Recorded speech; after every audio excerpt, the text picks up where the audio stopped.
Good evening, everyone. This is Reading for Charity again. A day late. It's the way of things just now. I had an absolutely stinking cold over the end of last week, and amongst other things, it just delayed my reading a little bit, so I didn't actually get this book finished until last night. So it was too late to do a review, so it moved on to tonight. I should get the next one finished by Wednesday, though, so hopefully back on track. The usual intro. This is a donation read. We're reading for charity. We're reading for the Archie Foundation. It's a fantastic charity. It supports sick kids in the northeast of Scotland. It's a fantastic thing to support. I'm glad we're raising money for it. And if you've never donated to before, please go ahead. The links are in the description to the video. It's a really, really good charity support. This time round, it has been Ancillary Justice, and the second one I've been reading on my Kindle, because it was cost exactly the same to buy it on the Kindle as it cost to buy a book, and I saved myself some postage and packaging. It's won just about all the science fiction awards on the go. It's won all of them, you know, and I think it was put forward for that reason. That it's a massively award-winning book, but it's also slightly controversial in certain circles, and I'll get to that in a moment. The things I liked about it. Let's start with what I liked about it.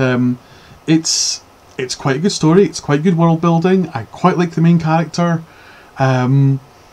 It's an interesting concept, and I had about 4 different thoughts on the way I thought the book was going to go towards the end. And yes, it was one of them, but it was a slightly different version of one of them. And it's not often that I can't guess the route of a book. So the fact that it took in a slightly different direction, I really enjoyed that fact.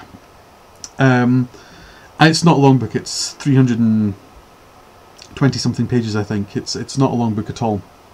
Always hard to tell on a Kindle, because it doesn't give you page numbers. It just, you know, says you're X% through the book, which is, you know, impossible to work out. But you know, I think it's roughly about 300 odd pages, so it's not a long book at all. Especially after the, you know, the tomes that I've been reading recently with the Dark Tower. So getting that out of the way, the other bits of the book. So first of all, for a book that is so award-winning, it's not exactly groundbreaking, I don't think. In terms of the story, I think it owes an awful lot to the Ian M. Banks culture novels, in particular the use of weapons.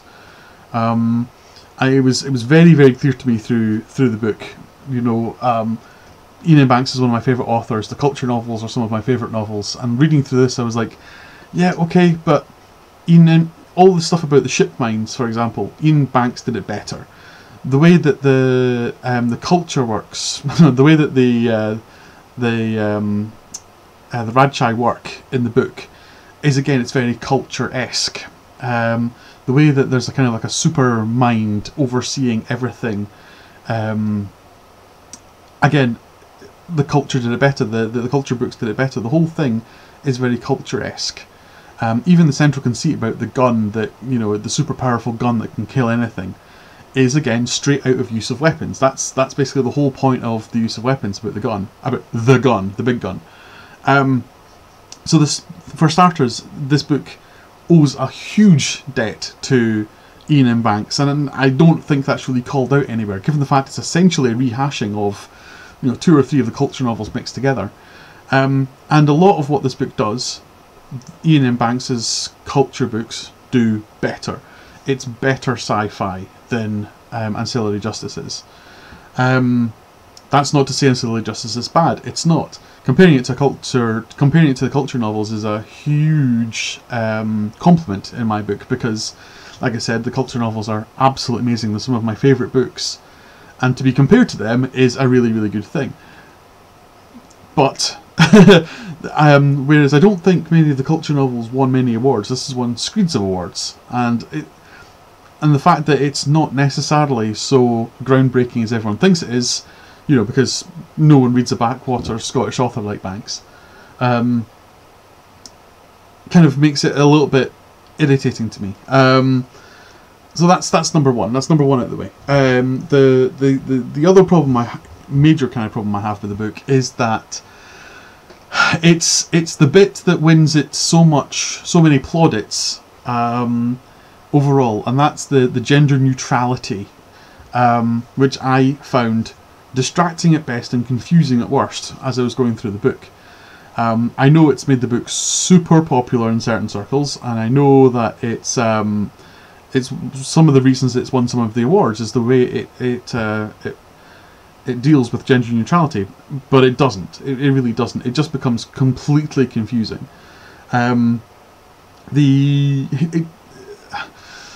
There's a single paragraph near the start of the book which says, the Rajai are all kind of genderly ambiguous, and no one really cares about gender, and therefore everyone just uses she as a pronoun and moves on. Okay, fair enough. For starters, we have a genderless pronoun already. It's called them rather than he or she. So to choose she, of course you couldn't choose he because patriarchy. So you choose she instead. Fine. Okay. You made that's the route that you're going. That wins you certain friends. That's okay. But then the route that path leads you down for the rest of the book, becomes distracting. So all the way through Ancillary Justice, I haven't had a sense of who any of the characters are, because they all end up with very similar voices. Again, a problem I've had with certain of the books I've read is, the difficulty in distinguishing between characters because their voices are so similar, which is compounded by the fact that Anne Leckie has refused to give descriptions of anyone for fear of giving away somebody's gender. So everyone is essentially amorphous blobs. The closest that you get to a description of somebody is the colour of their skin and what clothes they're wearing. And even then, with what clothes they're wearing, there's no talk of skirt or trousers. It's very much tunic and jewellery. Again, in attempt to prevent any form of decisions of gender. And I get that this is a chunk of the book, and I get this is why a lot of people like the book, but it's super irritating. Especially at some points when, some of the points, round about the middle of the book it was, when the names as well, the Ancillary, the Sivadin, and it's one of the other aliens are standing talking together, and the pronouns start switching between who's talking to who, and I had to sit and go back and read the same section 3 times to try and work out who was saying what to who, because the pronouns were jumping around so much. Because, the Rajai don't use genders, don't do gender, except they do. They use she, so that's already a gendered pronoun. Whereas the other races do. So that's particularly, it was a confusing section to try and work through, especially because I was tired when I was trying to read it. I genuinely had to go back, twice to work out what was being said to who, because I was tired and the genders were hopping around, the pronouns were hopping around all over the place. So that was irritating. But my biggest problem with it was, I quite like having a picture in my head of the characters. I like to know what the characters look like in my head. It helps me relate to them, it helps me build up a picture, it helps me enjoy the book more. And Anne Leckie has gone out of her way to prevent any form of picture being formed about the characters, because it gives away their gender, in essence. And it's really, really annoying. Earlier on in the book, I built some form of a picture of one of the characters, and it turned out the character was nothing like how I thought they were. How I thought they were. So I had to rebuild that character in my head, and then 50 pages later on, I realised that I'd kind of flopped back to where I was before, and it was just like, I actually genuinely got annoyed with myself, because it's like, they're not like that. Why are you thinking like that? And it's because the book drags you towards that way. There's by trying to remove gender from the book, they've just removed personality from the book. Nobody in that book has a personality beyond a bunch of traits. A needy drug addict, anger-driven, kind of robot, and everybody else in the world. That's really where we are. You can't give any personality to anyone because you're actively trying to avoid giving personality to anyone. I found it really annoying. Really, really annoying. I think it's something that can be done in a book. I think gender neutrality in a book can be done. And I think it would be, and if it was done well, I think it would be fascinating to read, especially if it was done in a way that was pertinent to the plot. It's completely impertinent to the plot. Nothing in this book depends on gender neutrality at all. And if it was done in a way that was pertinent to the plot, I think it could be done very, very well. It's not done well here, I don't think. For me personally, it wasn't done well. And I know it's won a lot of plaudits for that, but didn't do it for me. Which brings up kind of more questions that I had about this. So, because the descriptions of the characters are so vague and so necessarily undescriptive, things like the Lord of the Rash, who are they? Apparently everyone recognises them on sight. Okay, fair enough. So they all are identical to each other? It's never actually said in the book that they're all identical to each other. It's just that there's many of them and everyone recognises them. Therefore they kind of have to be identical to each other. But again, no descriptions are given. So it's impossible to actually tell whether this is the case or not. Or whether there's some other special way that they immediately recognise the Lord of the Raj. And if they are identical to each other, then the whole question of the ancillaries becomes an interesting one, because if they're all identical, that means the Lord is cloning himself. And what do you need the human soldiers and the ancillaries for? Because why doesn't he just clone himself more? He is a him. I'm trying not to use the gender pronouns, but someone else refers to him as a him, so I think of him a him now, despite the fact he gets called she all the way through the book, which is obviously a gender pronoun, except it isn't in that language, except other languages get talked to that book in the same way, and it's a mess. The Lord is obviously cloning themselves, in the same way as ancillaries are created, and having himself injected into these people's heads. Which makes him like a ship and the ancillaries, except there's thousands of them, and the whole point about them existing is to keep the Empire pure from non-citizens, which is pretty much everyone who's not a member of the Empire. And the only reason the expansion is happening is to keep this core completely pure. And this sounds... This is kind of a problem for me, because the logical expansion of the logical chain of thought that happens is then, why have anybody else in the Empire? Why have the ancillaries? Why have the human soldiers? Why have any humans in the Empire at all? When you can fill it with yourself and be pure. Yes, I know the fact that he isn't pure. You know, the schism in his own psyche it basically forms the whole plot line of the trilogy, as far as I can tell. But the fact that the idea is about maintaining purity. Surely the next chain of thought is he's quite willing to perform genocide. He does that with the Gersaid. If he's quite willing to perform genocide at that level, get rid of everybody. Be the only person in the galaxy. If you can clone yourself perfectly in that extent, then do so. That's surely the end of the chain of thought. And the person is completely amoral, completely logical, and completely... ends justify the means. So the fact that hasn't happened, I think, is a failure of logic of where Ann Leckie's taken the book. She hasn't let the character that she's built up in this way then go that direction. And this is a super genius we're talking about. It's the kind of the mind level in Ian Banks's culture novels. Can see everything, knows everything. Everything you're trying to do is instantly divined by the Lord of the Raj. It's ridiculous the level of super genius this person, possesses. So the fact that anything could possibly surprise them, and yet does, is... There's issues around the Lord of the Raj, just generally.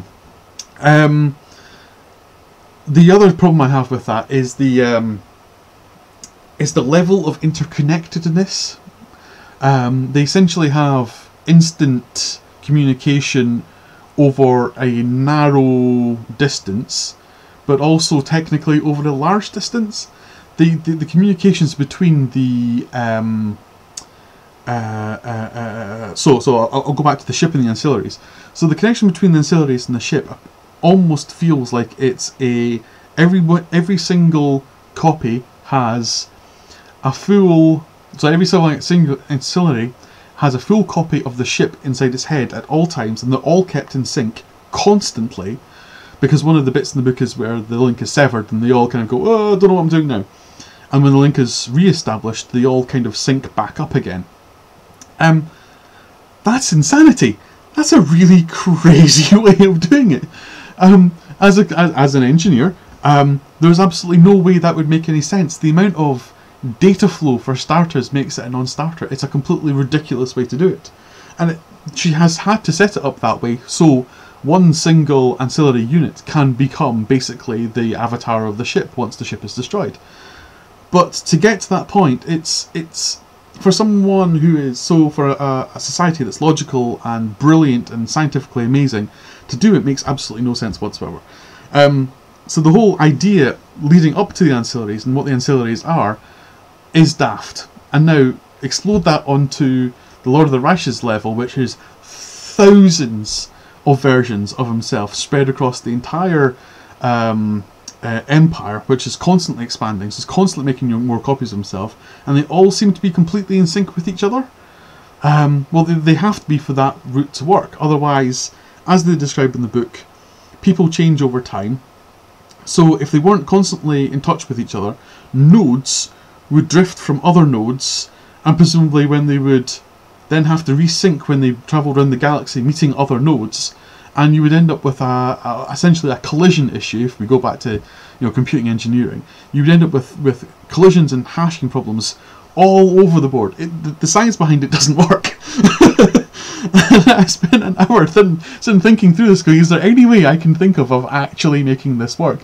Not necessarily from a scientific point of view, but simply from an information theory point of view. Is there any way of making this work? And no, the answer is no. There is genuinely no way of making this work.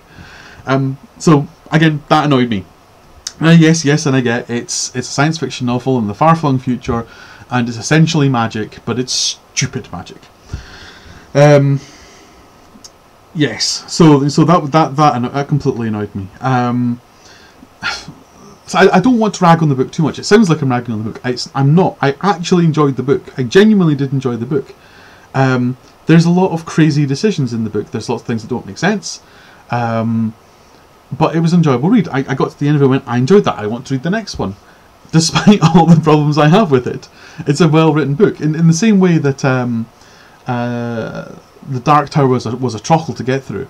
And you got to the end of the book and you went, oh, right, I've got to read another one now. This is right, okay, let's go. I got to this one and went, no, that was really good, let's read. And they both had the same problems. In fact, on that note, one thing that Dark Tower did very, very well that this book didn't do is in terms of the characterization. The Dark Tower, for all its problems, had fantastic characters. Roland was excellent, Jake was excellent, Susanna was excellent. They were all really, really good characters with strong voices. You knew what they looked like in your head because the descriptions of them are solid, and they all sounded different from each other. If I was going to level one biggest thing against this book, it would be that this book had no voice. No, the characters didn't have separate voices. There was a single voice running through the book, and everyone sounded the same. Which is fine. There's other books that have that, but I think it's a genuine criticism to be levelled against it. Nothing else that I've levelled against the book. And I've levelled a few things against the book. I think that's the biggest one I'd level against it. But yes, enough complaining. Should you read this book? Yes, by all means you should. It's an award-winning book, and it's award-winning for good reasons. I think it. I would say if you read this book and you enjoy it, by all means go grab all the cultural novels by Union Banks and read them, because if you enjoy this book you will love them, because they do a lot of this stuff a lot better than this does. But yes, you should read this book. It's a really, really good book. I really, really enjoyed it. And if it makes you think half as much as it made me think, then fantastic. Next review will be on Wednesday evening. It'll be the second one in the series. It's Ancillary Sword Mercy, one or the other. I'm chunking away through the book already. And yes, I can see the second book is already starting to mitigate some of the points I made in the first book, which is why I wanted to get this review done before I read too far through that book, so I didn't lose the points I was making about this one.